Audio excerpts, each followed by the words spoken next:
আমাদের পর্দানিশীল বোন যারা বিগত ১৬ বছর ধরে এনআইডি কার্ড থেকে বঞ্চিত, যারা সকল রকমের নাগরিক এবং সুবিধা থেকে বঞ্চিত, তাদের পক্ষে কথা বলতে।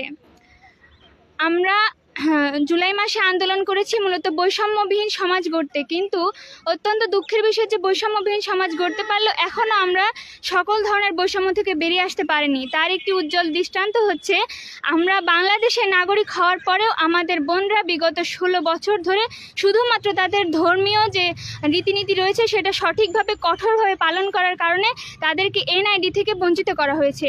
আর শুধুমাত্র এনআইডি থেকে বঞ্চিত করা মানে তাকে নাগরিক যত অধিকার আছে সব কিছু থেকে বঞ্চিত করা। তারা চিকিৎসার অধিকার থেকে বঞ্চিত, শিক্ষার অধিকার থেকে বঞ্চিত, তারা আরও যত সব নাগরিক অধিকার আছে সব কিছু থেকে বঞ্চিত। আমরা বিগত ফ্যাসিবাদের আমলে দেখেছি যে স্বৈরাচারের আমলে ইসি একদম পরিকল্পিতভাবে ইসলামকে যে ইসলাম ফোবিয়া তৈরি করা হয়েছে শুধুমাত্র ইসলামকে নির্মূল করার জন্য একটি ষড়যন্ত্র করেছে, যাতে হচ্ছে আমরা ছবি ছাড়া যাতে এনআইডি কার্ড তৈরি না করতে পারি। কিন্তু আমরা বলি যে আমরা ইউরোপকে অনুসরণ করি, আমরা আমেরিকাকে অনুসরণ করি। যদি তাই হয় তাহলে সেখানে আমরা যদি আমরা এই ভার্চুয়াল রিয়েলিটিভিটির যুগে এসেও যদি আমরা শুধুমাত্র ছবির উপরে নির্ভরশীল হয়ে থাকি, তাহলে আমরা কোথায় ডিজিটাল বাংলাদেশ পেলাম? আমরা কোথায় প্রযুক্তির দিক থেকে উন্নত দেশ হিসাবে আমরা নিজেদেরকে প্রতিষ্ঠিত করলাম? অথচ উন্নত দেশগুলোতে এখন দেখা যায় যে বায়োমেট্রিক্সের যে অন্যান্য পদ্ধতি আছে, ফেস রেস্ট্রিকশন বাদেও যে ফিঙ্গারপ্রিন্ট রয়েছে, আইরিশ রেটিনা রয়েছে, এগুলোকে ব্যবহার করা হয়। তাহলে কেন আমরা আমাদের বন্ধের সুবিধার্থে এগুলো ব্যবহার করছি না? কেন করছি না? এটা কি ষড়যন্ত্রমূলক বা উদ্দেশ্য প্রণোদিতভাবে ইসলামকে ক্ষতি করার চেষ্টা নয়?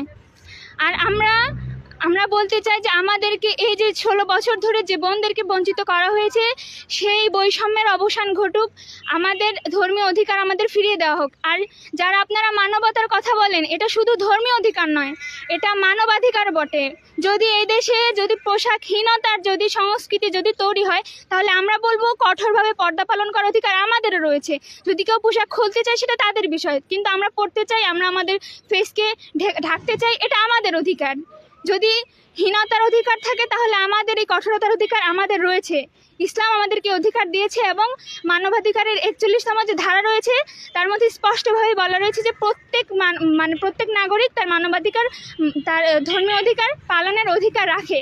তাহলে সেই ক্ষেত্রে কেন আমাদেরকে বঞ্চিত করা হচ্ছে? আর আমরা আমাদের ভাই, আমাদের স্বামী, আমাদের পিতাদের কাছে লুকায়িত থাকি, তার মানে এই না আমরা প্রতিবাদের ভাষা জানি না।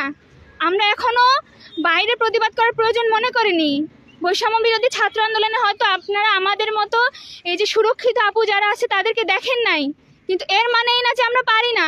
আমরাও প্রতিবাদ করতে পারি। আমরা উম্মে উমারের বংশধর, আমরা সুমাইয়ার বংশধর, আমরা আসিয়ার বংশধর। আমরা যদি প্রতিবাদ করি, আমরা যদি এই সুপ্ত বারুদ যদি একবার জেগে ওঠে, তাহলে তখন আপনারা বুঝতে পারবেন।